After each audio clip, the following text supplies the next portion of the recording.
నమస్కారం. భారత ప్రాచీన వైభవం అనే అంశం మీద మనం ఏన్షియంట్ ఇండియా, ఇంకా చెప్పాలంటే ఏన్షియంట్ భారత్, అప్పుడు ఏన్షియంట్లో ఇండియా లేదు కాబట్టి భారత్ అనే అనుకోవడం బాగుంటుంది. ఆ ప్రాచీన భారతదేశంలో మన శాస్త్రజ్ఞులు అంటే మహర్షులు, ఋషులు శాస్త్రజ్ఞులై జీవితానికి, మానవ జీవనానికి అందించిన అనేక సౌకర్యాలు, కనుక్కున్న అనేక ఆవిష్కరణలు విదేశాల కంటే ఎంతో ముందుగానే సాధించబడిన ఘన విజయాలలో మనం అన్నీ కాకపోయినా ఒక రెండో మూడో అయినా చెప్పుకోగలిగాం. అలాంటివి ఇంకొన్ని విషయాలు అనుకొని భారతదేశం స్వాతంత్రం వచ్చిన తర్వాత ప్రపంచం ఆశ్చర్యపోయే విధంగా ఏమైనా కొన్ని విజయాలు సాధించిందా అనే అంశం మీద కూడా దృష్టి పెట్టి ఈ వ్యాఖ్యానమాల ఉపన్యాసాలని ఇంతటితో ఆపేద్దాం. ముందుగా భారతదేశం మీద ఇతర దేశస్థులు, మన దేశంలో ఉండే కొందరు చేసే ఇంకొక ఆరోపణ, మనకు సాహిత్యం చాలా గొప్పది లేదు అని అంటుంటారు. నిజానికి భారతదేశంలో ఉండినంతటి గొప్ప సాహిత్యం ఇతర దేశాల్లో ఎవ్వరికీ లేదనే విషయం వాళ్ళకు కూడా తెలుసు. కానీ వాళ్ళు దాన్ని కప్పిపుచ్చుతూ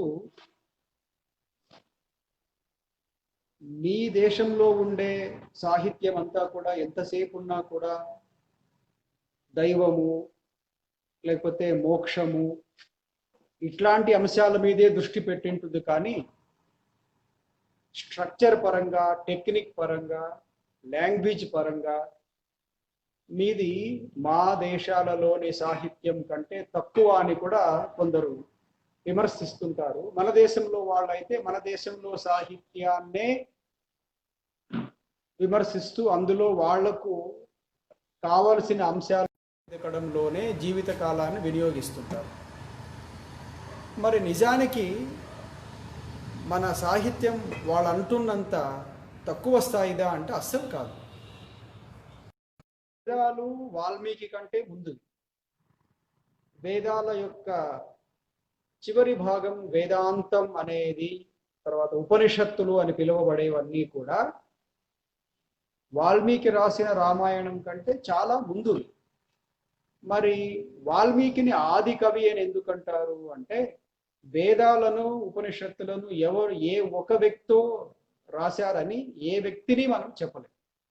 అందుకే వాటిని అపౌరుషేయాలు అంటారు. ఎవరి చేత ఫిజికల్గా, భౌతికంగా రాయబడినవి కావు అని. అవి మహర్షుల నుండి, దేవతల నుండి, దేవుళ్ళ నుండి మహర్షుల నుండి వారి శిష్యులైన మరికొందరు ఋషులకు, అక్కడి నుండి వాళ్ళ శిష్యులకు అవి నోటితో ఒకరి నుంచి ఒకరికి వ్యాపిస్తూ వచ్చిన అంశాలు. ఈ విషయము భారతదేశానికి కొంచెం నష్టము చేసింది, లాభం కూడా చేసింది. లాభం ఎలాగా అంటే, ఆ రోజుల్లో ఉండే స్టాండర్డ్స్ని ఇది చూపిస్తుంది. ఏ వ్యక్తి అయినా తాను వినింది రాసుకుంటున్నాడు అంటే అతనికి మేధస్సు తక్కువ అని అనుకునేవాడు. అంటే జ్ఞాపక శక్తి తక్కువ, తెలివితేటలు తక్కువ, గుర్తుండేది తక్కువ, స్మృతి శక్తి తక్కువ అతనికి అనుకునేవాడు. అంటే విని గుర్తుపెట్టేసుకోవాలి అంతే, రాసుకోకూడదు మళ్ళీ దాన్ని. అంతటి ప్రతిభ ఉండేవాళ్ళు ఎక్కువ మంది ఉండేవాళ్ళు కాబట్టి వాళ్ళకు రాసుకోవాల్సిన అవసరం పడలేదు. పైగా రాసుకోవడం అనేది ఒక రకంగా అవమానమని కూడా అనుకునేవాళ్ళు ఏమో ఆ రోజుల్లో. That shows the standard of the people then. ఆ రోజుల్లో మన ప్రజల యొక్క స్టాండర్డ్స్ని, పరిణతిని అది చూపిస్తుంది. అంతటి అద్భుతమైన మేధస్సు. ఈ సందర్భంగా ఒక ఉదాహరణ గుర్తుకొస్తోంది. అలెగ్జాండరు భారతదేశం మీదకి దాడి చేయడానికి ముందు అతని గురువులు గ్రీసు దేశంలో అతనికి ఒక మాట చెప్తారు. రాజులని కూడా ఓడించి తిరిగి జగద్విజేతవై గ్రీసుకు వచ్చేటప్పుడు తప్పకుండా భారతదేశం నుంచి నీవు అక్కడ వేదాలు అనే పుస్తకాలు ఉన్నాయి, వాటిని తెలిసిన ఒక పండితుడిని నువ్వు సంప్రదించి ఆ వేదాలని నీవు తీసుకురా అని చెప్తారు. 4 ఉన్నాయట, అవి వాటిని తీసుకురా, ఇది మాత్రం మర్చిపోవద్దని. అలెగ్జాండర్ సరే అని బయలుదేరాడు. మీకు తెలుసు, అతను సింధు నదికి దగ్గరికి వచ్చాడు. ఆ తర్వాత కొన్ని తెలివైన పనులు చేసి నదిని కూడా దాటి మన దేశపు రాజైన పురుషోత్తముడి మీద దాడి చేశాడు. ఇక్కడి దాకా బాగానే ఉంది. కానీ మన చరిత్ర ఏం చెబుతుందంటే అలెగ్జాండర్ చేతిలో పురుషోత్తముడు ఓడిపోయాడు, అలెగ్జాండరు పురుషోత్తముని ఓడించి ముందుకెళ్ళిపోయాడు అని మనకు చరిత్ర చెబుతుంది. నిజానికి అలెగ్జాండరు పురుషోత్తముణ్ణి ఓడించలేదు, పురుషోత్తముడే అలెగ్జాండర్కి చావు దెబ్బ కొట్టాడు. అసలు చెప్తున్నప్పుడు పురుషోత్తముడు సైన్యంలో ఉండే ఒక సైనికుడు అలెగ్జాండర్ కాలికి కొట్టిన బాణం కారణంగా యుద్ధాన్ని అర్ధాంతరంగా మానేసి పురుషోత్తముడితో పోరాడలేక సైన్యం చాలా నిస్తేజమై డీలా పడిపోయినప్పుడు పురుషోత్తముడు క్షమించి వదిలేస్తే ఇక్కడ నుండి వెళ్ళిపోయిన అలెగ్జాండరు బాబిలోనియా ప్రాంతంలో ఈ అలెగ్జాండర్ని అప్పుడు పురుషోత్తముడి సైనికుడు కొట్టిన బాణపు దెబ్బ కారణంగా ఆ దెబ్బ గాయం ఇంకా ఎక్కువై బాబిలోనియాలో ఈ గాయానికి తోడు దోమలు కూడా ఎక్కువై దోమ కాటుకి ఈ బాణం దెబ్బకి చనిపోతాడు అలెగ్జాండర్. కానీ మనం చరిత్ర పుస్తకాల్లో చెబుతూనే ఉన్నాము, పురుషోత్తముడిని కూడా పలికే మాట బదులు, పురుషోత్తముడు అనే పదాన్ని వాడే బదులు మనం ఇంకా పోరస్ అని పిలుస్తుంటాం అతను. అంటే మన దేశం వాడికి కూడా ఒక ఇంగ్లీష్ పేరు పెట్టిన దౌర్భాగ్య పరిస్థితి మనది చరిత్రలో. పురుషోత్తముడు ఎంత అందమైన అర్థం ఉంది చూడు. పురుషులలో ఉత్తముడు, అది పరాక్రమంలో కానీ, దానంలో కానీ, అందంలో కానీ, ఇతర గుణాల్లో కానీ ఉత్తముడు అని. పురుషులలో ఉత్తముడు అంత అర్థవంతమైన పేరుని తీసి పోరస్ అనే ఒక పేరు పెట్టి అతని రాసుకుంటున్నాం చరిత్ర పుస్తకాల్లో. అతను అలెగ్జాండర్ని క్షమించాడు, కానీ అలెగ్జాండరే పురుషోత్తముని ఓడించి ఇంకేమో చేయలేదు. సరే, ఈ అలెగ్జాండరు తిరిగి వెళ్ళిపోయేటప్పుడు అంటే పురుషోత్తముడి చేత చావు దెబ్బ తినకంటే కొన్ని రోజుల ముందు పంజాబ్ ప్రాంతానికి వెళతాడు. అతనికి ఎవరో ఆ పండితులు చెప్తారు, అక్కడ మీరు అడుగుతున్న వేదాల యొక్క ప్రతులు పంజాబ్లో ఉన్నాయండి. పంజాబ్లో ఒక గ్రామం ఉంది, దాని పేరు తరన్ అని. అక్కడ బ్రాహ్మణుల దగ్గర ఉండొచ్చు మీరు అంటున్న వేదాలు అని. అక్కడికి వెళ్తాడు అతను అలెగ్జాండర్. వెళ్ళి ఆ బ్రాహ్మణుని ఇంటికి వెళ్ళినప్పుడు ఆ క్షణంలో అక్కడ యజ్ఞం జరుగుతూ ఉంటుంది. అలెగ్జాండర్ తనను తాను పరిచయం చేసుకొని, మీ దగ్గర వేదాల ప్రతులు ఉన్నాయట కదా, అవి నాకు ఇవ్వాలి అని అడుగుతాడు. ఆ బ్రాహ్మణుడు అంటాడు, ఆ వేదాల ప్రతులు ఎందుకు, మీరు కావాలనుకుంటే నాకు 4 కుమారులు ఉన్నారు, మీ 4 వేదాలు కదా అడుగుతున్నవి, నాకు 4 కుమారులు ఉన్నారు, వాళ్ళందరూ వేద పాండిత్యాన్ని ఇప్పటికే సంపాదించేశారు, కావలిస్తే వీళ్ళని తీసుకెళ్ళండి అంటాడు. నేను అడిగింది పుస్తకాలు, ఈ పిల్లలు కాదు అంటాడు. ఈ మీరు అడుగుతున్న పుస్తకాలు ఉన్నాయి కదా, ఆ పుస్తకాలన్నీ ఈ పిల్లలకి, నా కొడుకులు వీళ్ళందరికీ కంఠతః వచ్చు, ఈ పిల్లలకి వచ్చా అంటాడు అలెగ్జాండర్. అవి చాలా కష్టమట కదా, పెద్ద పెద్ద పండితులకే అర్థం కావట కదా, అట్లాంటివి ఈ పిల్లలకు అర్థమవుతాయా అంటే పరీక్షించుకోండి అంటాడు. ఆయనకి ఏం తెలుసు పరీక్షించడానికి అని. అందుకనే ఆయన వెంట వెళ్ళిన మరికొందరు భారతీయ పండితులు, అలెగ్జాండర్ వెంట వెళ్ళిన భారతీయ పండితులు కొద్దో గొప్ప వాళ్ళకు వేదాల గురించి తెలిసి ఉంటుంది కాబట్టి ఆ పిల్లలకు అడిగితే ఆ పిల్లల వేద శ్లోకాలని అర్థాలని పొల్లు పోకుండా చాలా చక్కగా సరళంగా ఎక్కడ అడిగినా కూడా అక్కడ చెప్పేస్తుండడం చూసి అలెగ్జాండరు ఆశ్చర్యపోతాడట. అలెగ్జాండర్ కళ్ళ ఎదుటనే ఈ పిల్లల యొక్క తండ్రి అయిన బ్రాహ్మణుడు ఈ పుస్తకాలు ఎంతైనా వస్తువులే కదా, ఇందులో ఏముంది, సజీవమైనవి కావు కదా అని యజ్ఞగుండంలోకి ఆ 4 ప్రతులు వేసేస్తాడు. అవసరమైతే నా పిల్లల్ని మీరు తీసుకుపోండి, అక్కడ మీ దేశంలో వీళ్ళతో ప్రచారం చేయించుకోండి అని. అంటే ఒకరు చెప్పిన దాన్ని కాగితం మీద రాసుకోవడం అనేది ఒక రకంగా అవమానమని భావించేంతటి గొప్ప జ్ఞానం ఉండిన రోజులవి. మీకు కూడా గుర్తుంటుంది, ఇప్పటికి కూడా తెలుసు మీకు మనందరికి కూడా, ఎవరైనా మన స్టూడెంట్స్ ట్యూషన్కి వెళుతున్నారు, ప్రైవేట్కి వెళుతున్నారు అంటే వాళ్ళు మామూలుగా డల్ స్టూడెంట్స్ అని ఒక పేరు ఉండేది కొంతకాలం క్రితం వరకు. అంటే ఇంటెలిజెంట్ స్టూడెంట్స్ బడిలో చెప్పింది మాత్రమే విని ముందుకు వెళ్ళిపోతారు. కొంచెం డల్ స్టూడెంట్స్, ముద్దబ్బాయిలు ముద్దమ్మాయిలు లాంటి వాళ్ళు ప్రైవేట్కి వెళతారు అదనంగా అనుకునేవాళ్ళు కదా.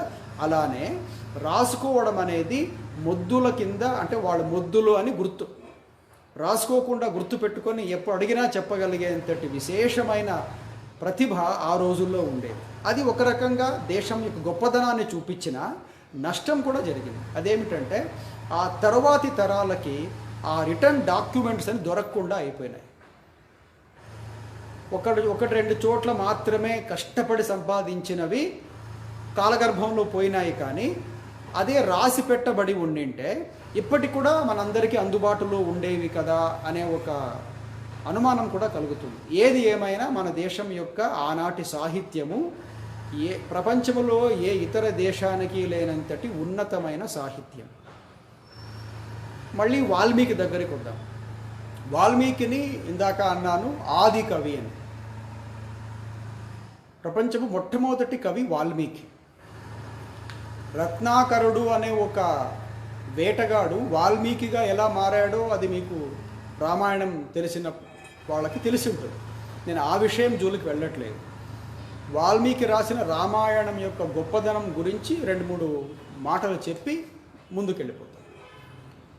రామాయణం ఎంత గొప్పగా, ఎంతటి ముందు చూపుతో, ఎంత గొప్ప స్ట్రక్చర్తో రాయబడిన కావ్యం అంటే అందులో 24,000 శ్లోకాలు ఉంటాయి.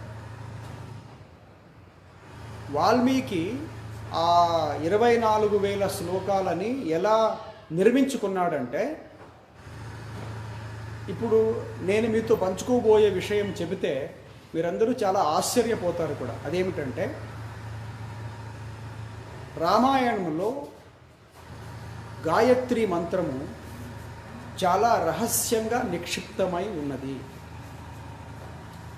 ఓం భూర్భువస్వః తత్సవితుర్వరేణ్యం భర్గో దేవస్య ధీమహి ధియో యో నః ప్రచోదయాత్ అనే ఈ గాయత్రి మంత్రము రామాయణంలో చాలా రహస్యంగా నిక్షిప్తంగా వాడబడి ఉంది. ఎలాగో తెలుసా? వాల్మీకి ప్రతి 1000 శ్లోకాల తరువాత ఒక్కొక్క అక్షరాన్ని, గాయత్రి మంత్రంలో ఒక అక్షరాన్ని తీసుకొని తర్వాతి 1000 శ్లోకాలకు ప్రారంభం చేస్తాడు. అంటే ఒక 1000 శ్లోకాల తర్వాత గాయత్రి మంత్రంలోని 2వ అక్షరం వస్తుంది. అట్లా 1000 శ్లోకాలు నడిచిపోతాయి. వీటి తర్వాత మొదలయ్యే మరో 1000 శ్లోకాలకి గాయత్రి మంత్రంలోని 2వ అక్షరం ఉంటుంది. అలా 2000 శ్లోకాలు అయిపోతాయి. అయినాక మొదలయ్యే 3000 శ్లోకాలలో మొదటి శ్లోకం యొక్క మొదటి అక్షరము గాయత్రి మంత్రంలోని 3వ అక్షరంతో మొదలవుతుంది. అలా 24,000 శ్లోకాలు అయిపోయేటప్పటికీ 24 గాయత్రి మంత్రాక్షరాలు పూర్తి అయిపోతాయి.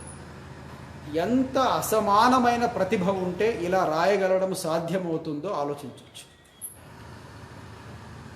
ఇది ఒక్కటే కాదు, రామాయణంలో వాల్మీకి వర్ణించిన తీరు, ఆయన ప్రకృతిని, అరణ్యాలని, కొండలని వర్ణించేటప్పుడు వాడిన అలంకారాలు, ఉపమానాలు చూస్తే వేటగాడికి ఇవన్నీ ఎలా సాధ్యమైనాయి?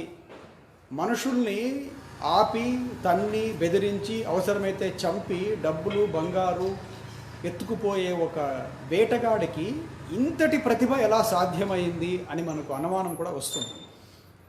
కానీ అతనికి నారదుడు, ఇతర 6-7 మంది ఋషులు చేసిన ఒక పెద్ద సహాయం కారణంగా అతనికి ఆ అద్భుతమైన సామర్థ్యం వచ్చింది. దానికోసం అతను చేసిన తపస్సు కూడా చిన్నది కాదు.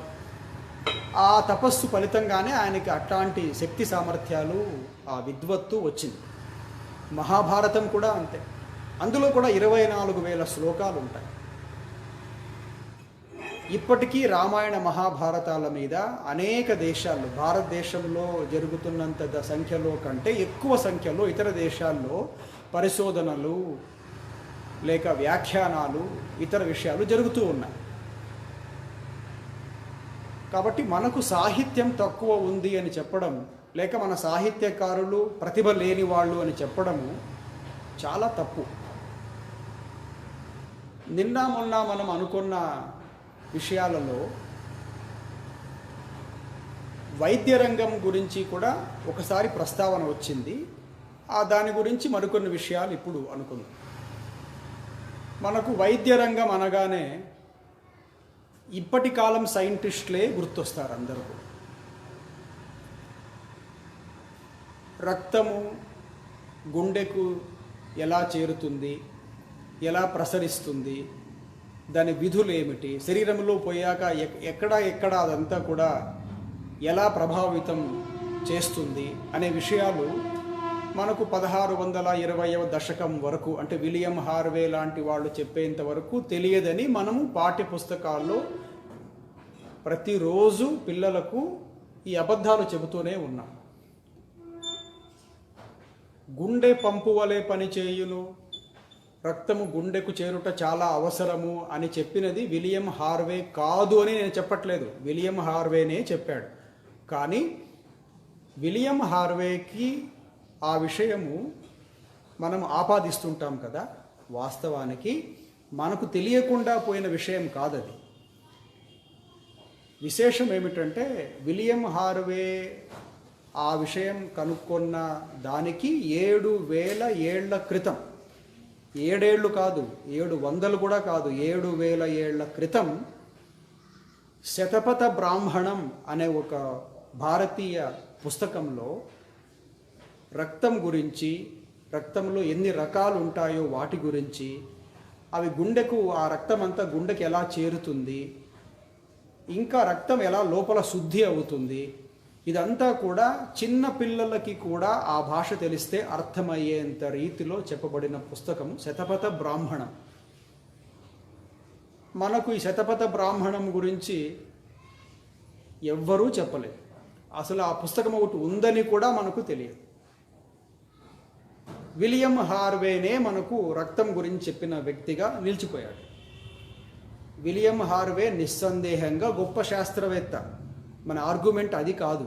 మన ఆర్గ్యుమెంట్ వచ్చి ఆయన కంటే ముందు, ఆయన యొక్క కాలం ముందే, దానికి ఎన్నో తరాలు 7,000 ఏళ్ల క్రితమే మనం దాని గురించి చర్చించినాము అనే విషయం చెప్పడమే నా ఉద్దేశం. సుశ్రుతుడు, చరకుడు, వీళ్ళందరూ ప్రపంచంలో, ప్రత్యేకించి వైద్య రంగంలో, ప్రపంచ విజ్ఞానంలో ప్రత్యేకించి వైద్య రంగంలో సాధించిన విజయాలు అనితర సాధ్యమైనవి. సుశ్రుతుడు ఆయన చేసిన సర్జరీస్, అతన్ని మామూలుగా అందరూ కూడా the first surgeon on the earth అని పిలుస్తుంటాం కదా, భూమి మీద మొట్టమొదటి అతను శస్త్రచికిత్సకారుడు అని. ఆ రోజుల్లోనే సుశ్రుతుడి దగ్గర స్వతహాగా తాను తయారు చేసుకున్నవే, చేతితో తాను ఇలా చేయండి అని చెబితే శిష్యులు చేసినవి, తాను స్వతహాగా చేసుకున్నవి, ఆ రోజుల్లోనే 94 పనిముట్లు ఉండేటివి ఆయన దగ్గర. 94 ఆ రోజుల్లోనే ఆయన చెవికి 26 రకాల సమస్యలు వస్తాయని, కంటికి 28 రకాల సమస్యలు వస్తాయని, ఎముకల వ్యాధులు 12 రకాలుగా వస్తాయని, వాటి పేర్లు, వాటి లక్షణాలు, వాటికి రెమెడీస్ అంటే వాటికి పరిష్కారాలు ఆ రోజుల్లోనే చెప్పాడు. ఇప్పుడు ఆయన యొక్క డెప్త్, అతనికి ఆ విషయం పట్ల ఉండే అవగాహన, లోతు మనకు అర్థమవుతుంది. సుశ్రుతుడి గురించి మనకెవరో ఫారినర్ చెప్పేదాకా మన బుద్ధులకి వెలగదు. వాళ్ళు చెప్పాలా సర్జరీ మీరే అందించింది ప్రపంచానికి అని. అప్పుడు కూడా ఒప్పుకోవడానికి మనము 1,00,000 సార్లు ఆలోచిస్తాం. ఎందుకంటే మనకు ఎలాంటి అలవాటు లేక ఎలాంటి ఆలోచన విధానం మన మొదలైందంటే, మన మహర్షుల ఋషుల పేర్లు వినడానికే మనం పెద్దగా ఆసక్తి చూపం. అదే పేర్లని వాళ్ళు కొంచెం చివరి భాగాన్ని కోసి వాళ్ళు పెట్టుకుంటే ఆ పేర్లని గొప్పగా చెప్పుకుంటుంటాం. కానీ మన వాళ్ళ పేర్లని పలకడం కూడా పెట్టుకోవడం కూడా మనం చెయ్యం. ఈ రోజుల్లో మన కుటుంబాల్లో పుడుతుండే పిల్లలకు పెడుతున్న పేర్లు చూస్తే మీకు అర్థమవుతుంది. అవి పలకడానికే కష్టము, వాటికి అర్థం కూడా అసలు ఉండదు. ఎవరినో చూసి ఎవరినో అనుకరించి పెట్టుకుంటున్న పేర్లా కనపడతాయి. కానీ మన పేర్లు ఎన్నో ఉన్నాయి, వాటిని ఆలోచిద్దామని కూడా అనుకోము కదా. అలానే మన శాస్త్రవేత్తల పేర్లు వినడానికి కూడా ఈ రోజుల్లో పిల్లలు నవ్వుకుంటారు. అదే మీరు న్యూటన్ గురించి, హార్వే గురించి, నీల్ బోహర్ గురించి, కార్ల్ సాగన్ గురించి, వీళ్ళ గురించి చెప్పండి, చెవులు చాలా శ్రద్ధగా మన వైపు తిప్పి మరీ వింటారు. సరే, ఇది అనేక సంవత్సరాలుగా మన మీద రుద్దబడిన ఒక భావజాలం కారణంగా వచ్చిన ఫలితం. మనం ఈ నెగటివ్ అంశాలు ఎక్కువగా మాట్లాడుకోకుండా మన వ్యాఖ్యానమాలలో ఉండేది మన సాధించిన విజయాల గురించి చెప్పుకోవడానికే కాబట్టి వాటి గురించి మనం మాట్లాడదాం. జగదీష్ చంద్రబోస్, చాలామందికి సుభాష్ చంద్రబోస్ అయినా తెలిసి ఉంటాడు, కానీ జగదీష్ చంద్రబోస్ ఇంకా తక్కువ మంది తెలిసి ఉంటాడు. అసలు సుభాష్ చంద్రబోస్ తెలిసిన ఈ కాలం పాఠశాల విద్యార్థులే తక్కువ. ఏదో సినిమాల్లో అప్పుడప్పుడు చూపిస్తే ఆయన గుర్తుకొస్తాడు, కానీ అలా కాకపోతే మీరు భారతదేశంలో ఉండే 28 రాష్ట్రాల్లో ఏ రాష్ట్రంలోని ఏ బడికైనా వెళ్ళి, అది గవర్నమెంట్ బడి అయినా ప్రైవేట్ కార్పొరేట్ బడి అయినా, అక్కడ ఉండే పిల్లలకి చిన్న కాగితం మొక్కిచ్చి మీకు తెలిసిన భారతదేశపు నాయకుల పేర్లు రాయండి అంటే ఏ 2 పేర్లు మొదటి 2 స్థానాల్లో ఉంటాయో నేను మీకు చెప్పాల్సిన పని లేదు, మీకే తెలుసు. అంటే మనకు సుభాష్ చంద్రబోసు ఇట్లాంటి గొప్ప గొప్ప నాయకుల పేర్లు తెలియదు కదా. ఇంకా జగదీష్ చంద్రబోస్ అంటే చాలామందికి అస్సలు తెలియదు. కానీ మొక్కలలో ప్రాణం ఉంటుంది, అవి కూడా మన మనుషుల్లాగా స్పందిస్తాయి, వాటికి ఉద్వేగాలు భావోద్వేగాలు కలుగుతుంటాయి అని అన్నప్పుడు అందరూ గేలి చేశారట. ఈ మధ్య సంఘటన అది, ఈ మధ్య అంటే నిన్న మొన్న అని కాదు, 1895 1895 ఆయన రాయల్ సొసైటీ ఆఫ్ ఇంగ్లాండ్ అక్కడ వెళ్ళి ఆ హాల్లో ఈరోజు నేను మీ అందరికీ కూడా ప్రాణం ఉంది మొక్కల్లో అని నిరూపిస్తాను, నేను తయారు చేసుకున్న పరికరం ఆధారంగా నిరూపిస్తాను అంటే చాలామంది అక్కడి దేశపు శాస్త్రవేత్తలే గేలి చేశారట. ఆ సందర్భంగా ఒక సంఘటన జరిగింది. అక్కడ హోవార్డ్ అని ఒక సైంటిస్ట్ ఉంటాడు. అతను ఇంగ్లాండ్లో అత్యంత గొప్ప పేరు కలిగిన జీవశాస్త్రవేత్త. అతనికి అతని ఫ్రెండ్ చెప్తాడట, ఏం నువ్వు వస్తున్నావా సాయంత్రం కార్యక్రమానికి అంటాడట. ఏమి కార్యక్రమం అంటే చెప్తాడు. జేసీ బోస్ అనే ఒక ఇండియన్ తానేదో ఒక ప్రయోగం చేశాడని, మొక్కల్లో ప్రాణం ఉంది, అవి కూడా మనుషుల్లాగానే స్పందిస్తాయి అని కనుక్కున్నాడట. అది మనకు డిస్ప్లే చేస్తాడు, హీ విల్ ఎగ్జిబిట్, దాన్ని చూపిస్తాడట. దానికి ఈ హోవార్డ్జు ఎగతాళిగా అంటాడట, నేను రాత్రి తాగిన బీర్ యొక్క ప్రభావం ఇంకా తొలగిపోలేదని అనుకుంటున్నావా నువ్వు? అది ఎప్పుడో తొలగిపోయింది అంటాడు. అంటే నేనేం మత్తులో లేను నీ మాట వినడానికి అని అర్థం. అంటే నీ మాట అంత పిచ్చి మాట లాగా ఉంది అని, మొక్కల్లో ప్రాణం ఉండడం ఏమిటి అనే అర్థం వచ్చేలాగా ఎగతాళి చేస్తాడట. చేస్తే ఆ ఫ్రెండ్ అంటాడు, సరేలే కానీ రా సాయంత్రం కదా, ఒక 2 hours 3 hours కదా రా అని పిలిస్తే సరే వస్తానులే అంటాడు. వెళతాడు. చెప్పిన మాటకి బీరు యొక్క ప్రభావం దిగిందోలే తెలియదు, కానీ మొత్తం కార్యక్రమానికి వెళ్ళాడు. వెళ్ళి కూర్చున్నాడు. జేసీ బోస్ అప్పుడు వచ్చి అందరి ముందు, వాళ్ళందరూ సామాన్య వ్యక్తులు కాదు, ప్రపంచ దేశాలలో చాలా గొప్ప పేరు సంపాదించుకున్న శాస్త్రవేత్తల యొక్క సమావేశం అది. టాప్ సైంటిస్ట్స్ వాళ్ళందరినీ జేసీ బోస్ ప్రత్యేకంగా పేరున ఆహ్వానిస్తే వచ్చిన వాళ్ళు. వాళ్ళందరి ముందు మన జగదీష్ చంద్రబోసు తాను చేసిన ప్రయోగాలని అక్కడ ఇంకోసారి చూపించి మొక్కలకు ఎలా స్పందనలు ఉంటాయో, అవి ఎలా స్పందిస్తాయో ఆల్మోస్ట్ మనుషుల్లాగా చూపించాడు. ఆ 2.5 గంట సేపు ఆ కార్యక్రమం జరుగుతున్నంతసేపు కూడా తర్వాతి రోజు కొందరు మేధావులు పేపర్లలో వ్యాసాలు రాశారు.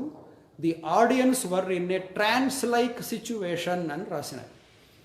ట్రాన్స్ అంటే అన్యాచురల్ స్లీప్, అంటే మనకి ఎవరైనా మత్తు ఇస్తే కాసేపు చుట్టూ ఏం జరుగుతుందో మనకేం అర్థం కాదు కదా, అట్లాంటి స్థితిలో ఉండిపోయినాం మేమందరూ కూడా. మమ్మల్ని అందరినీ మంత్రముగ్ధులు చేస్తూ ఆ భారతదేశపు సైంటిస్టు చేసిన ప్రయోగాలు మాకు ఇంతవరకు అసలు తెలియవు. ఇది చూశాక మేము దీన్ని కాదనలేని పరిస్థితిలో ఉన్నాం అని చెప్పి అందరూ అన్నారు. తర్వాత రాశారు కూడా.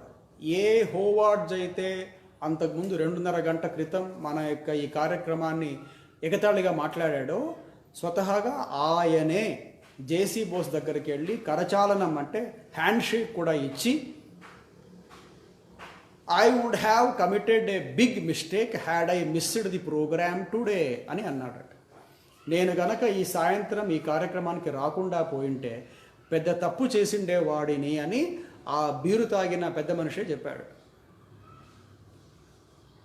ఆ జేసీ బోస్ను మరి చాలామంది ఆ ఇంగ్లాండ్లో, ఆ తర్వాత ఇంకో ప్రదేశాలు చాలామంది అడుగుతారు, ఎక్కడిది మీకు ఇది ఎంత అన్నట్టు.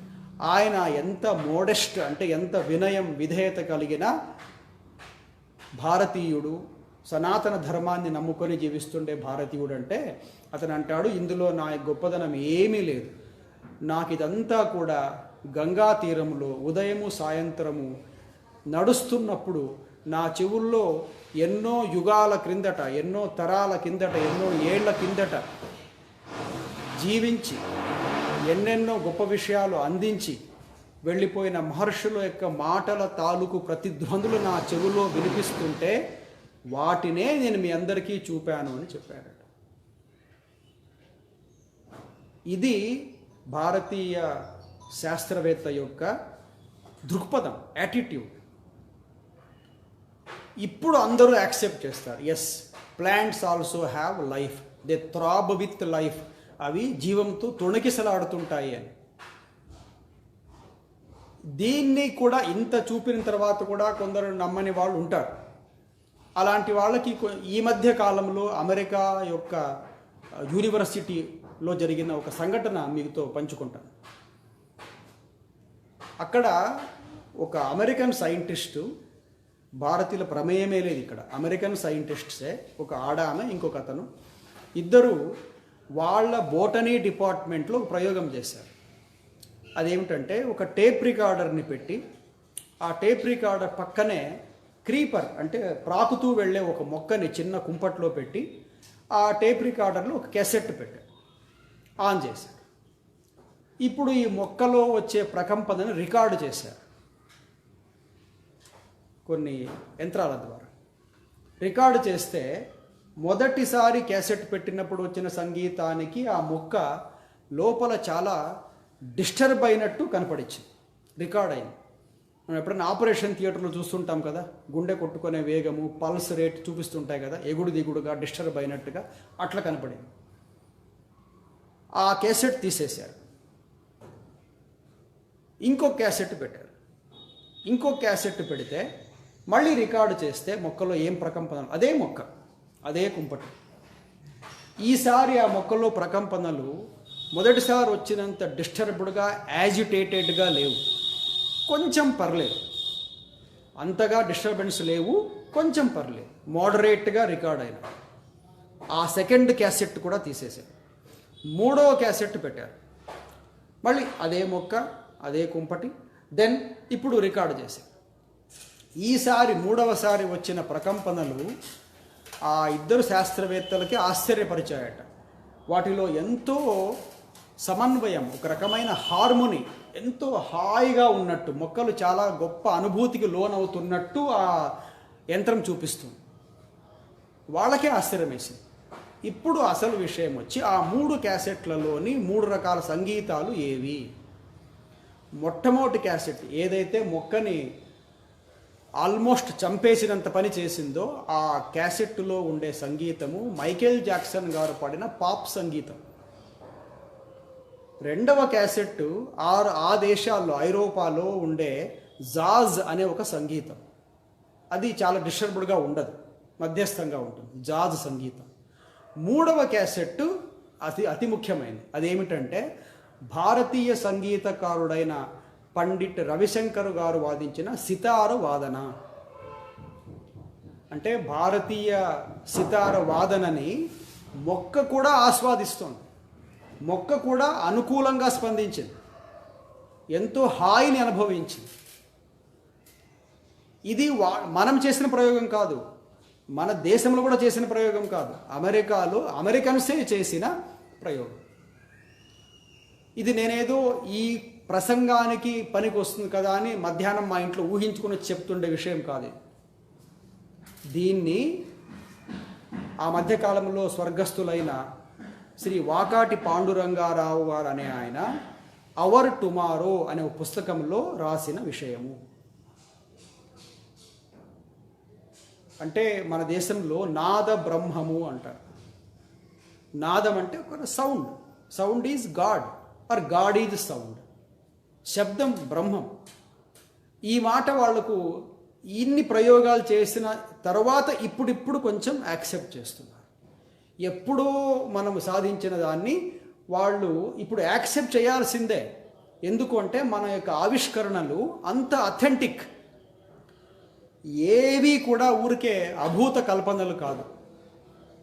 వివేకానందుడు ఏ రోజో చెప్పేశాడు, అప్పుడే వాళ్ళందరికీ గట్టి హెచ్చరిక కూడా చేశాడు. 1893 సెప్టెంబర్ 11న షికాగోలో మాట్లాడుతూ వివేకానందుడు వాళ్లకు స్పష్టంగా చేశాడు ఒక విషయాన్ని.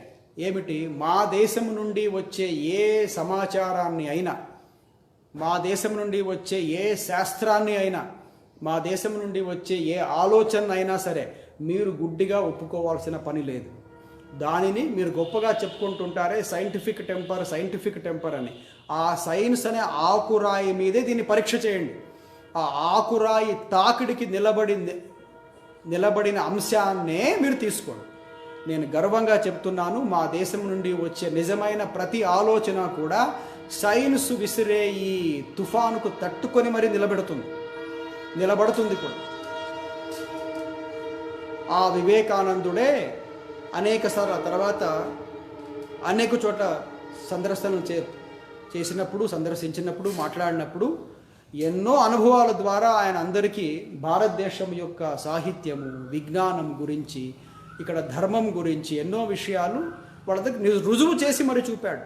ఎందుకు ఈ భారతదేశం సివిలైజేషను, ఈ కల్చర్ ఇంత గొప్పవి అని కొన్ని తమాషాలు కూడా చేసి చూపించాడు ఆయన. అది ఒకటి మీకు చెప్తాను, ఇది మీకు బాగా అర్థమయ్యి ఇతరులతో కూడా ఎప్పుడైనా షేర్ చేసుకోవచ్చు మీరు. ఆయన అమెరికాలో పర్యటిస్తుండే ఆ రోజుల్లో ఎవరో ఒక వ్యక్తితో పాటు ఈయన ఒక లైబ్రరీలోకి వెళుతున్నప్పుడు ఆ టేబుల్ మీద కొన్ని పుస్తకాలన్నీ ఉంటాయి, ఒకదాని మీద ఒకటి అన్నీ ఉంటాయి. ఎవరైనా కావాలని పెట్టారా లేక అవి ఊరికే అట్లా క్యాజువల్గా పెట్టేశారా తెలియదు, కానీ 10-12 పుస్తకాలు ఉన్నాయి. అన్నిటికంటే కింద ఉన్న పుస్తకము భగవద్గీత. దాని మీద ఎన్నో పుస్తకాలు ఉన్నాయట. ఈ అమెరికన్ వ్యక్తి ఏమంటాడంటే వివేకానందుడిని కొంచెం ఎగతాళి చేయాలా అని చెప్పేసి, మీరేమో గొప్పగా ఉపన్యాసిస్తుంటారు మీ భగవద్గీత గురించి, మీ శాస్త్ర విజ్ఞానం గురించి, మీ ధర్మం గురించి, మీ సాహిత్యం గురించి, ఇక్కడ చూడండి మీ భగవద్గీత ఏ స్థాయిలో ఉందో అట్టడుగు స్థాయిలో ఉంది అని అంటాడట. ఎవరైనా మిగతా వాళ్ళ ఇంట కనుక ఫోన్లేండి ఎవరో అట్లా పెట్టింటారు, చాలా తప్పండి పెట్టకూడదు, అన్నీ పక్కన పెడితే బాగుంటుంది అని ఇట్లాంటి మాటలు మాట్లాడిండేవాళ్ళేమో. కానీ వివేకానందుడు అంటాడట ఏమనకుండా ఆయన ఏం చేశాడు, అవునా కింద ఉందా చూద్దామని చెప్పి కింద పుస్తకాన్ని లాగుతాడు, అవన్నీ కింద పడతాయి. అప్పుడు చెప్తారట మేము ఉన్నాము కాబట్టే మీరు ఉండగలుగుతున్నారు, మేమే లేకపోతే మీరెక్కడ. ఆ భగవద్గీతను లాగేశాను, ఇప్పుడు మీరేమయ్యారు అందరూ కూడా, ఇవన్నీ మీ పుస్తకాలు పడిపోయినా లేదా. ఇది చిన్న ఉదాహరణ మాత్రమే. అందుకే ప్రపంచమంతా నశించినా భారతదేశానికి ఏమీ కాదు, కానీ భారతదేశం నశిస్తే ప్రపంచం దెబ్బతింటుంది. ఎందుకు దెబ్బతింటుంది అంటే భారతదేశం అనేది ప్రపంచానికి ఇచ్చిన కాంట్రిబ్యూషన్ అలాంటిది. ఆ భారతదేశమే దెబ్బతింటే ప్రపంచం అంతా కూడా దెబ్బతింటుంది. అనేక విషయాలు, డబ్బు విషయం మాత్రమే కాదు, అనేక ఇతర విషయాలు. కాబట్టి మిత్రులారా, ఈ శాస్త్ర విజ్ఞానానికి సంబంధించి మనము అత్యున్నత స్థాయిలో ఉండేవాళ్ళం. అది తెలుసుకొని మనము మళ్ళీ మన దేశాన్ని ప్రేమిస్తాం, మళ్ళీ మన దేశం కోసం ఏమైనా చేయాలనే తలంపుతో ముందుకెళ్తామనే దూరదృష్టితో మనకంతా కూడా ఇవి చెప్పకుండా దాచిపెట్టేశారు. లార్డ్ మెకాలే అనే వ్యక్తి 1830 నుంచి ఆ తర్వాత 34, 1850 దాకా ఆ 10-16 ఏళ్ల పాటు ఆయన చేసిన అనేక కుట్రల ఫలితమే ఈ రోజున మనకు మన భారతీయ భాషలు, మన మాతృభాషలు అన్నీ కూడా మరచిపోయి ఇంగ్లీష్ భాష వ్యామోహంలో పడి మనము మనదైన సంస్కృతి, మనదైన చరిత్ర అంతా కూడా మరచిపోవడానికి అతను చాలా పగడ్బందీగా రూపొందించిన ప్రణాళికలో భాగమే ఇదంతా కూడా. లార్డ్ మెకాలే చాలా దూరదృష్టితో చేసిన పని మనల్ని దారుణంగా దెబ్బతీసిన విషయం మనం ఒప్పుకోవాలి.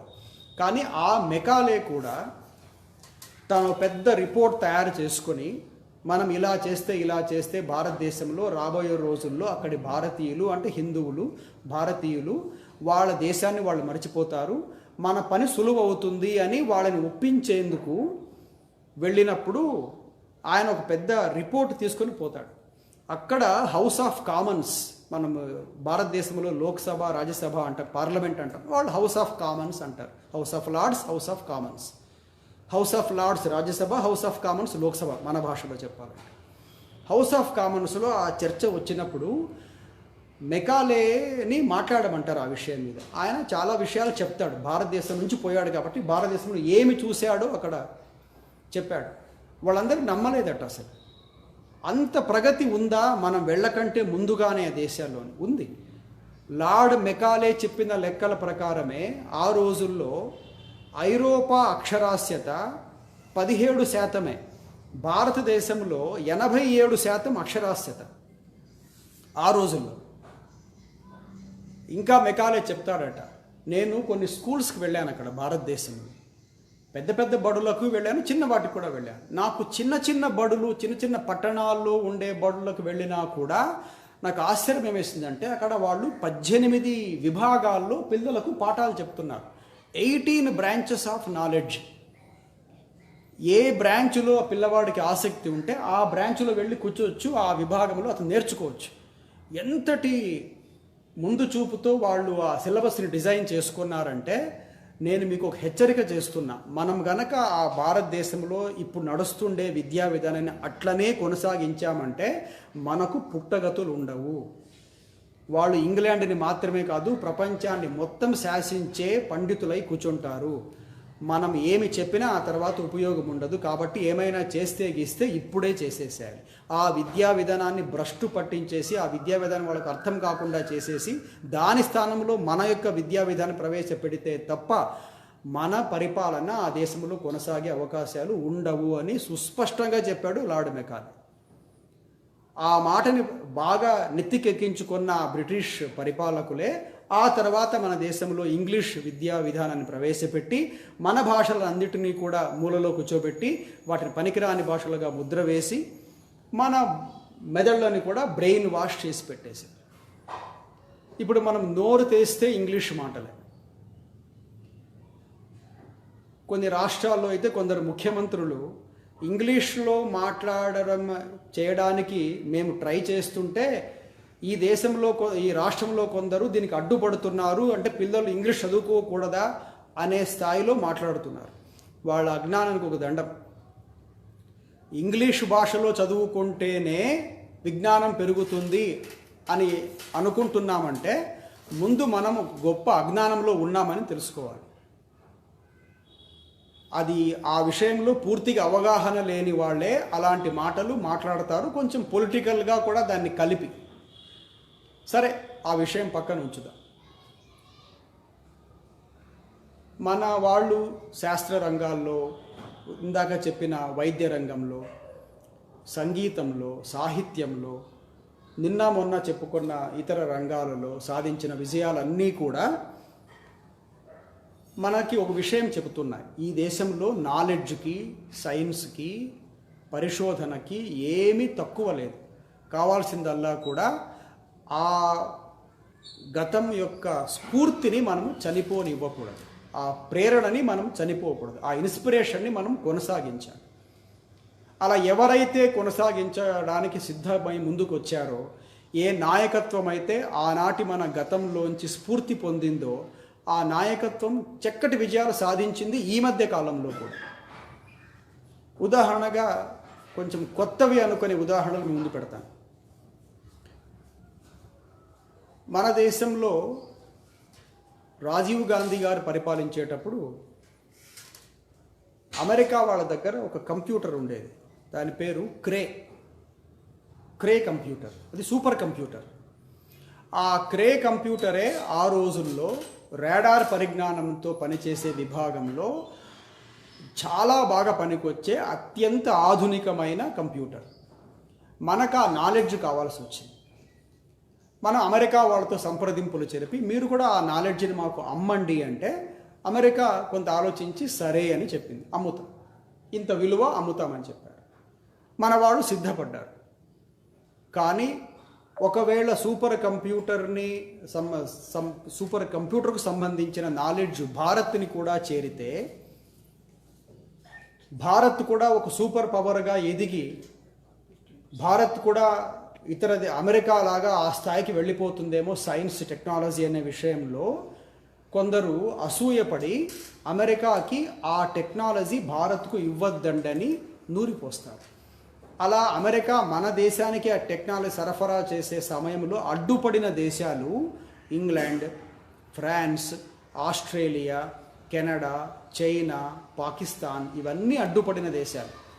ఎట్టయినా సరే భారత్కు సరఫరా చేయొద్దండి, ఇవ్వద్దండి అని ఇన్ని దేశాలు ఒత్తిడి చేసేటప్పటికీ అమెరికా కూడా చివరి నిమిషంలో చేతులెత్తేసింది. సారీ, నేను ఇవ్వలేను అని చెప్పేసి. అంటే క్రే కంప్యూటర్ సంబంధించిన పరిజ్ఞానాన్ని మనకు ఇవ్వలేదని చెప్పేసింది. అప్పుడు మన శాస్త్రవేత్తలకి ఒక రకంగా అది నిరాశను కలిగించిందని చెప్పినా కూడా రోషం కూడా తెప్పించింది. అలా మన శాస్త్రవేత్తలు అనుకున్నారు, అమెరికా ఇస్తేనేనా మనకు ఆ నాలెడ్జ్ లభించేది, మనమే స్వతహాగా ఎందుకు దాని విషయంగా ప్రయత్నించకూడదు అనుకొని, ప్రభుత్వం పెద్దగా ప్రోత్సహించకపోయినా శాస్త్రవేత్తలే ప్రభుత్వం దగ్గరికి వెళ్ళి, మీరు మాకు అవసరమైన నిధులు ప్రొవైడ్ చేస్తే అమెరికా అంటున్న క్రే కంప్యూటర్ లాంటి దానిని మనం తయారు చేసుకోవచ్చు భారతదేశంలో అని అంటే, అదృష్టవశాత్తు రాజీవ్ గాంధీ గారు ఎందుకో వాళ్ళ తాతగారిలాగా, వాళ్ళ అమ్మగారిలాగా నో అనకుండా ఎస్ అన్నాడు. దాంతో శాస్త్రవేత్తల బృందం మన దేశంలో ఆ క్రే కంప్యూటర్కు ధీటుగా దాన్ని ఢీకొట్టగలిగిన ఇంకొక కంప్యూటర్ను తయారు చేశారు. రాత్రింబగళ్ళు కష్టపడి తయారు చేసిన ఆ కంప్యూటర్ పేరే పరం కంప్యూటర్. ఈ పరం కంప్యూటర్ యొక్క విశేషం ఏమిటంటే, క్రే కంప్యూటర్కు అమెరికా తయారు చేసిన క్రే కంప్యూటర్ యొక్క మొత్తం ఖర్చు 450 కోట్లు అయ్యిండేది మనం కనుక తీసుకొని ఉంటే, 450 కోట్లు. కానీ మన శాస్త్రవేత్తలు పరం కంప్యూటర్ తయారు చేయడానికి పెట్టిన ఖర్చు ఎంత అంటే 22.5 కోట్లు. అంటే ఒక పక్కన భారతదేశానికి, మన ప్రభుత్వానికి, మన దేశానికి వాళ్ళు సుమారుగా 420 కోట్ల రూపాయలు ఆదా చేస్తూనే, ఇంకో ఘనత, అంతకంటే గొప్ప ఘనత ఏమిటంటే, మన శాస్త్రవేత్తలు తయారు చేసిన పరం కంప్యూటరు క్రే కంప్యూటర్ కంటే 27 రెట్లు ఎక్కువ సామర్థ్యం కలిగినది. ఎప్పుడైతే భారతదేశం ఈ అద్భుతమైన విజయాన్ని సాధించిందో, ఏ దేశాలు అడ్డుపడ్డాయో అమెరికాకి అవన్నీ ఉలిక్కి పడ్డాయి. కాస్త ముందుగా పడింది అమెరికాని. భారతీయులు ఇది సాధించారా? భారతీయులు సాధించకపోతే ఆశ్చర్యం, కానీ సాధిస్తే ఏం ఆశ్చర్యం. ఎందుకు? భారతీయుల వెనకల ఉండే వారసత్వం, ఆ వైజ్ఞానిక పరంపర అంత గొప్పది. భిక్షనే పెట్టిన దేశము భిక్షమెత్తుకునే స్థాయికి రాదు ఎప్పుడు. ఇంకా జ్ఞానాన్ని అందిస్తుంది, కానీ జ్ఞానాన్ని అడిగి దేబరించి మరీ అడుక్కునే స్థాయికి రాదు. అలా కొన్ని ప్రభుత్వాలు చేసిండొచ్చు, కానీ శాస్త్రవేత్తల్లో వాళ్ళలో అంతర్గతంగా ఉండే ఆ సామర్థ్యాలన్నీ కూడా ఒక రోజులో వచ్చినవి కావు. వాళ్ళ వెనకల ఎన్నో తరాల కృషి అంతా వాళ్ళలో ఉంది. అదే ఆ రోజున ఆ పరం కంప్యూటర్ను సృష్టించేందుకు పనికొచ్చింది. ఆ తర్వాత మళ్ళీ 1991లో 1998లో పరం యొక్క రెండో వెర్షన్ కూడా మన వాళ్ళు తయారు చేశారు, సెకండ్ వెర్షన్ ఆఫ్ పరం. ఏ దేశాలైతే ఆ రోజు అమెరికా మనకు ఆ నాలెడ్జ్ ఇస్తుంటే అడ్డుపడ్డాయో, ఇప్పుడు ఆ దేశాలే మనం తయారు చేశాక 1998 ఆ ప్రాంతంలో మాకు ఆ టెక్నాలజీ ఇవ్వండి అని క్యూలో నిల్చుకున్నాయి. ఈ పరం కంప్యూటర్ని మనం తయారు చేసుకోవాలి అని చాలా ఒక రకమైన గట్టి పట్టుదలతో అందరినీ తనతో పాటు తీసుకొని వెళ్ళి father of India's super computer అని పేరు తెచ్చుకొండే వ్యక్తి పేరు విజయ్ పాండురంగ్ భట్కర్. బహుశా రాష్ట్రీయ స్వయం సేవక్ సంఘ్ కార్యకర్తలకి, స్వయం సేవకులకి, అభిమానులకి ఇప్పుడు నేను చెప్పబోయే విషయం చాలా గర్వం కలిగించవచ్చు, ఆనందం కలిగించవచ్చు. ఎందుకంటే ఈ విజయ్ పాండురంగ్ భట్కర్ అనే ప్రసిద్ధ శాస్త్రవేత్త, father of super computer in India అనే ఈ వ్యక్తి రాష్ట్రీయ స్వయం సేవక్ సంఘ్ యొక్క సైన్స్ టెక్నాలజీ విభాగం ఉందే విజ్ఞాన భారతి, ఆ విజ్ఞాన భారతికి ఈయన president. This man is the president of విజ్ఞాన భారతి, విజయ్ పాండురంగ భట్కర్. తర్వాత పద్మ అవార్డ్స్ కూడా వచ్చినాయి ఈయనకు. ఇప్పుడు 2017లో ఇప్పుడున్న కేంద్ర ప్రభుత్వం ఈ విజయ్ పాండురంగ భట్కర్ యొక్క సేవలు దేశానికి చాలా అవసరమని ఈ ప్రభుత్వం నలంద విశ్వవిద్యాలయానికి వీరిని పంపించింది అక్కడ అధికారిగా. ఇప్పుడు అక్కడ ఆయన దాని మీద పని చేస్తున్నారు.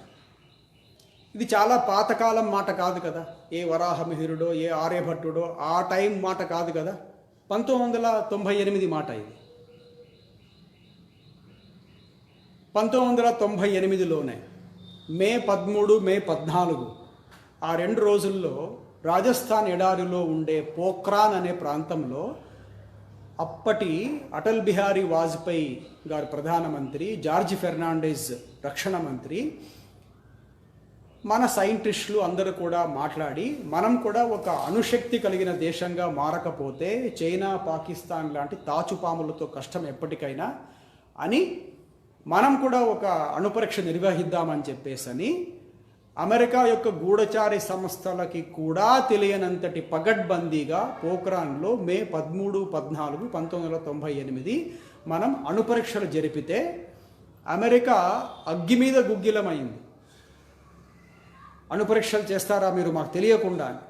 మనం చేయకూడదట, అమెరికా చేయొచ్చు. ఇంకా చెప్పాలంటే ప్రపంచంలో మొట్టమొదటి అణుపరీక్ష చేసింది అమెరికానే. అమెరికా చేయొచ్చు, రష్యా చేయొచ్చు, చైనా చేయొచ్చు, నార్త్ కొరియా చేయొచ్చు, ఫ్రాన్స్ చేయొచ్చు, మనం చేయకూడదట. ఎందుకు ఇంత వివక్షత అని మన వాళ్ళు దాన్ని లెక్క చేయకుండా ముందుకెళ్ళారు, విజయవంతంగా అణుపరీక్షలు జరిపారు. మా మాట వినరా, మాకు చెప్పకుండా చేస్తారా, ఇది వద్దన్నా చేస్తారా అని చెప్పేసి అని అప్పటి బిల్ క్లింటన్ గారికి చాలా కోపం వచ్చి ఆయన అనౌన్స్ చేశాడు. ఏమని అంటే, భారత్ మీద ఆంక్షలు విధిస్తున్నాం, భారతదేశానికి ఇచ్చే టెక్నాలజీ మీద ఆంక్షలు పెడుతున్నాం, మేము IMF ద్వారా, వరల్డ్ బ్యాంక్ ద్వారా ప్రతి ఏటా భారత్కి ఇప్పించే బిలియన్ కొద్ది డాలర్ల సహాయాన్ని ఆపేస్తున్నాం. అంతకంటే ముఖ్యంగా భారతదేశం నుండి వచ్చే శాస్త్రవేత్తలకు, యువ శాస్త్రవేత్తలకు అందరికీ వీసాలు రద్దు చేస్తున్నామని ఆయన గట్టిగా ప్రకటించేశాడు. ఇది ఒక రకంగా షాక్ లాంటి వార్త. అటల్ బిహారీ వాజ్పేయి గారు కూడా కొంచెం ఆశ్చర్యపోయి వెంటనే అబ్దుల్ కలాం గారు మిగిలిన శాస్త్రవేత్తలతో ఆ రాత్రి సమావేశం అవుతాడు. ఆంక్షలు పెట్టిన ఆ రాత్రి ఆ సమావేశంలో ఆయన వాళ్ళ ముందు క్లింటన్ యొక్క ప్రకటనని ముందు పెడతాడు. ఇలా అన్నారు, మన పరిస్థితి ఏమిటి ఇప్పుడు అని. మామూలుగా ఇంటే కనుక భయపడిపోయి ఉండేవాళ్ళేమో. అవును, అమెరికా కోపం వస్తే కష్టం, పెద్దన్నయ్య కదా, కొంచెం కోపం వస్తే కష్టం అని అనుకుండేవాళ్ళేమో. కానీ అలా అనలేదు. మన శాస్త్రవేత్తలు అన్నారు, అటల్జీ వాళ్ళు ఏమన్నారు, 2 ఏళ్ల పాటు ఆంక్షలు పెడతారటనా మన మీద, దయచేసి మీరు ఇప్పుడే బిల్ క్లింటన్కి ఒక లేఖ రాయండి. అందులో క్లింటన్ గారు, మీరు 2 ఏళ్ళు పెట్టారు ఆంక్షలు కదా, 2 ఏళ్ళు కాదు 20 ఏళ్ళు పెట్టుకోండి, పర్లేదు, 20 years you can have your sanctions, మీరు పెట్టుకోండి, మాకు ఇబ్బంది ఏం లేదు, మేము అనుకున్నది మేము చేస్తే ఉత్తరం రాయండి. 20 ఏళ్ళు పెట్టని అమెరికా శాంక్షన్స్ మనం చెక్కు చెదరం, మీకు ఆ విశ్వాసం ఇస్తున్నాం.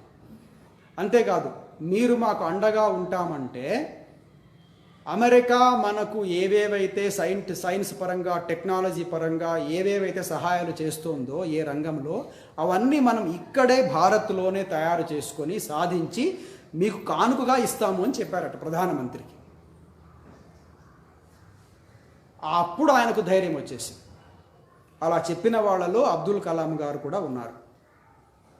అక్కడేమైంది, అమెరికాలో శాంక్షన్స్ పెట్టారు, అంటే ఆంక్షలు, ఇండియా మీద ఆంక్షలు. ఇండియా నుంచి శాస్త్రవేత్తలు రావడానికి లేదు, ఇండియాకి ఇస్తున్న సహాయం ఆపేస్తున్నాం. ఇవన్నీ ఆంక్షలు పెట్టేటప్పటికీ అమెరికా అనుకుంది ఇండియా గజ గజ గజ వణికిపోయి వచ్చేస్తుంది కాళ్ళబేరానికి అని. అస్సలు రాలేదు. ఏం జరిగిందంటే, అమెరికాలోనే ఉండే పెద్ద పెద్ద పారిశ్రామికవేత్తలు, పెద్ద పెద్ద సైంటిస్టులు, పెద్ద పెద్ద బ్యాంకర్స్, ఇతర అనేక మేధావులందరూ కూడా ఆఘ మేఘాల మీద వైట్ హౌస్కి పరిగెత్తారు, శ్వేతభవనానికి పరిగెత్తి మరుసటి రోజే, ఆంక్షలు పెట్టిన మరుసటి రోజే బిల్ క్లింటన్ని కలిసి, క్లింటన్ గారు మీరు చాలా తప్పు చేశారు, భారతదేశం మీద ఆంక్షలు పెట్టి అక్కడ శాస్త్రవేత్తలు రానియకుండా చేసిన నిర్ణయం చాలా తప్పు. ఎందుకంటే భారతదేశపు శాస్త్రవేత్తల్లో ఎంతటి విజ్ఞానం, వాళ్ళలో ఎంతటి అంకితభావం, వాళ్ళలో ఎంతటి క్రమశిక్షణ ఉంటుందంటే, అలాంటి వాళ్ళని మనం రానివ్వకపోతే జర్మనీనో జపాన్నో వాళ్లకు ఎర్రతివాచి పరిచి మరీ స్వాగతం ఇస్తాయి. దయచేసి గుర్తుపెట్టుకోండి, అట్లా పొరపాటు చేయొద్దండి. మీరు వెంటనే ఆంక్షలు ఎత్తేయండి, లేదంటే భారత శాస్త్రవేత్తలు ఆ దేశం వెళ్ళిపోతారు. అవసరమైతే జర్మనీ తన రాజ్యాంగాన్ని సైతం మార్చుకొని భారత శాస్త్రవేత్తలని పిలిపించుకుంటుంది, జాగ్రత్త అని చెబితే 2 ఏళ్ళు ఆంక్షలు పెడతానన్న పెద్ద మనిషి 72 గంటల లోపల ఆ ఆంక్షల్ని తొలగించాడు. 72 hours, 3 days అంతే. ఇది మన శాస్త్రవేత్తల యొక్క గొప్పదనానికి, పట్టుదలకి, వాళ్ళ యొక్క అపారమైన విజ్ఞానానికి ఒక మచ్చుతునక. కాబట్టి భారతదేశంలో నాలెడ్జ్కి, ఇతర ఏ గుణానికైనా, ఇతర ఏ మానవ వికాసానికి సంబంధించిన ఏ అంశానికైనా కొదువ లేదు. మనం చేయాల్సిందల్లా కూడా మన ఘనమైన గతంలోంచి అద్భుతమైన మన మేధావులు, మహర్షులు, ఋషులు సాధించి పెట్టిపోయి మనకు అందించిన ఆ విషయాలన్నింటినీ కూడా మనం తీసుకొని దానిని బాగా అధ్యయనం చేసి ఈ కాలమాన పరిస్థితులకి కొంచెం అనుగుణంగా మార్చుకొని అదే స్ఫూర్తితో పనిచేస్తే భారతదేశాన్ని ఏ రంగంలో కూడా ఏ దేశం కూడా ఢీ కొట్టలేదు. కావాల్సిందల్లా కూడా ఈ స్ఫూర్తిని, ఈ ప్రేరణని, ఈ విజ్ఞానాన్ని, ఈ సమాచారాన్ని ఈ తరానికి, రాబోయే తరానికి అందించాల్సి ఉండడమే. అలా చేయగలిగితే మనం తప్పకుండా మునుపు, అంటే ఒకప్పుడు ఇతర దేశాలన్నీ కూడా చాలా అనాగరికంగా ఉన్నప్పుడు భారతదేశం ఏ వెలుగు వెలిగిందో మరీ ఆ వెలుగు వెలగాలంటే ఈ పని తప్పకుండా చేయాలి. ఈ విషయంలో ముందుగా మనకు, అంటే భారతదేశాన్ని అమితంగా ఇష్టపడే మనందరికి కూడా ఈ విషయాలు తెలిస్తే బాగుంటుందని, ఈ కరోనా వచ్చి మనమందరం లాక్డౌన్లో ఉండిపోయిన సమయంలో మనకు ఈ విషయాలు తెలియాలని చెప్పేసి 3 రోజుల వ్యాఖ్యానమాల అనే కార్యక్రమాన్ని జూన్ 25, 26, 27 అంటే ఈరోజు 3 రోజులు నిర్వహించుకున్నాం. ఇందులో నేను అన్ని విషయాలు చెప్పానని అనుకోవట్లేదు, కొన్ని మీ ముందు పెట్టగలిగాను, మరికొన్ని ఇంకా ఎప్పుడైనా సమయం వచ్చినప్పుడు చర్చించుకుందాం. ఈ 3 రోజులు చాలా శ్రద్ధగా విన్నందుకు మీ అందరికీ కృతజ్ఞతలు.